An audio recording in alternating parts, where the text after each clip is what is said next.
Možno sa pýtate, čo presne znamená veta: kto príjme proroka ako proroka, dostane odmenu proroka. Odpoveď nájdeme v príbehu dnešnej nedele. Keď prorok Elizeus prechádzal cez Sunam, jedna zámožná žena v ňom rozpoznala niečo výnimočné. Neponúkla mu len zdvorilý pozdrav, ale pozvala ho k svojmu stolu. Časom v jej dome vyrástla malá izbička na poschodí, tiché útočisko pre svätého Božieho muža. Robila to nezištne a s hlbokou úctou k tomu, koho reprezentoval.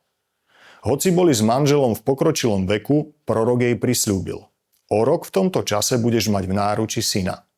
A zázrak sa stal. Keď neskôr ten syn zomrel, Elizeus mu v Božom mene vrátil život. Prijať proroka ako proroka znamená vidieť v druhom človeku Božieho vyslanca.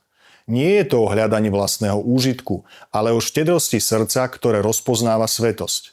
Je to rozhodnutie otvoriť dvere svojho života niekomu preto, že prináša Božiu prítomnosť.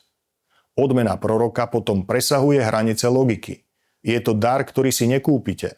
Dar, ktorý prekonáva prirodzené limity, ako neplodnosť či dokonca smrť.